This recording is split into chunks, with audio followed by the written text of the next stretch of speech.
the dispensation of the Bible, and rightly dividing the word of truth. The third dispensation is the human government. The next chapter in the unfolding panorama of God's dealings with mankind began in Genesis chapter 8 with the flood waters receding and God making a covenant with Noah. This period in man's history spanned approximately 425 years, covering four chapters, and culminated with divine intervention in judgment against man at a plain in the land of Shinar when he confused the language of all the earth and dispersed them over the face of all the earth. Revelation, the ability to discern between right and wrong, and had inaugurated the dispensation of conscience, continued on into this age, but added to it were very specific instruction given to Noah following his emergence from the ark. There was a reiteration of the direction given to Adam and his descendants to populate the earth and exercise dominion for God. Additional details were provided at this point to strengthen man's governmental authority and stewardship. His rule over the animal kingdom has cemented, and his responsibility to guard and uphold the value of human life was highlighted. We cannot emphasize enough in today's Darwinian influenced humanistic age the uniqueness of human life as repeated in this verse. Whoever sheds the blood of man, by man shall his blood be shed, for God made man is in his own image.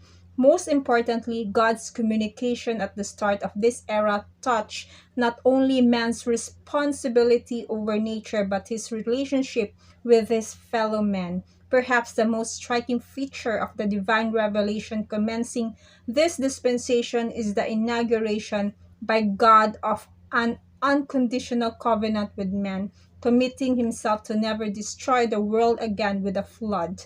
This covenant was everlasting and absolute. It was not conditional on man's obedience. It was God's binding himself to fulfill his own promise in clear, unambiguous, literal language. This is the first of several such covenants God made with man, and it is important for us to understand each of them in the same way, literally, plainly, and directly. Allegorical interpretation of biblical covenants has led to many false interpretations of biblical revelation. Responsibility. This fresh communication from God placed a very direct, corresponding responsibility on man. God's instructions were clear. Man was to spread out and populate the earth. He was to exercise dominion for God, and he was to recognize his God given uniqueness.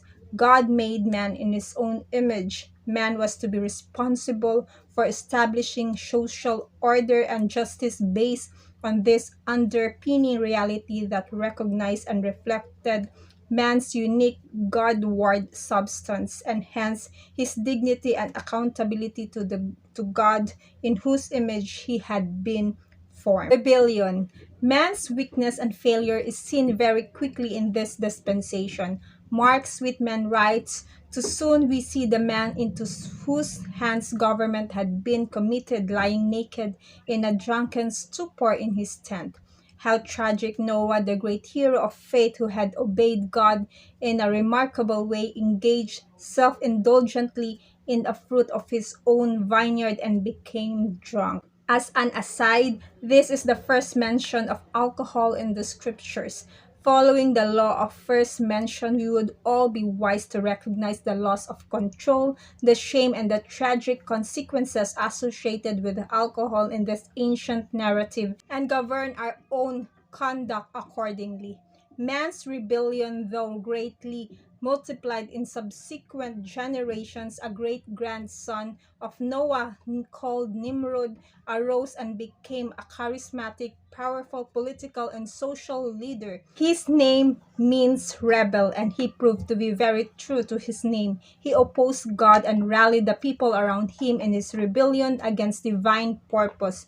Chapter 10 tells us the beginning of his kingdom was Babel in the land of Shinar. Then chapter 11 tells us that as people migrated from the east, they found a plain in the land of Shinar and settled there. God's instruction had been clear: spread out and populate the earth. The people defiantly said, "No, we will settle here and congregate here." Notice their arrogance and self-exalting motives. "Come, let us build ourselves a city and a tower with its top in the heavens, and let us make a name for ourselves, lest we be dispersed over the face of the whole earth."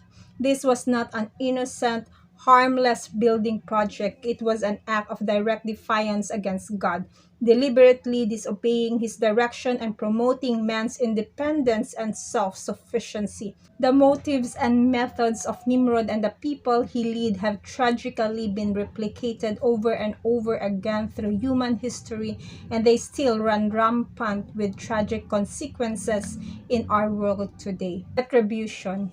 God's response to man's rebellion in verses 5 to 9 was swift, deliberate, decisive, and effective, as divine retribution always is. It is very important for us all to remember that our God is a consuming fire, and that a healthy, reverential fear of God is an essential attribute for us all, especially in those of us who are his children.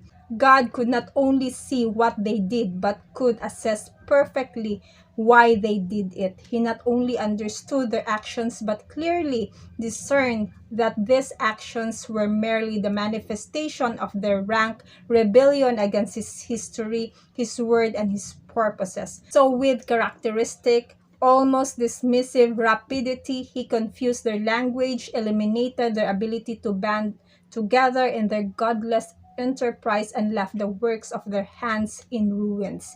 It is interesting to see how even God's judgment furthered his purposes. God had said, "Disperse and fill the earth." Mankind had said no. But the immediate result of God's hand moving in judgment was the Lord dispersed them from there over the face of all the earth, and they left off building the city. And then, almost seemingly for emphasis, verse 9 says, "From there the Lord disperses them over the face of all the earth." Man's rebellion will never successfully stand in a way of the fulfillment of divine purpose. As this dispensation draw to a close, we see the thread of divine promise continuing on, as is always the case. God's plans and purposes will never fail. In the genealogies that conclude chapter 11, we have the first mention of the name Abram. This character, the father of the faithful, will have remarkable dealings with God. Chapter 12 will mark a dramatic development in the divine perspective of human history, as the focus turns away from God's broad-based dealings with humanity in general and moves down very specifically to one man and the line of faith that will spring for him. To God be the glory. God bless you.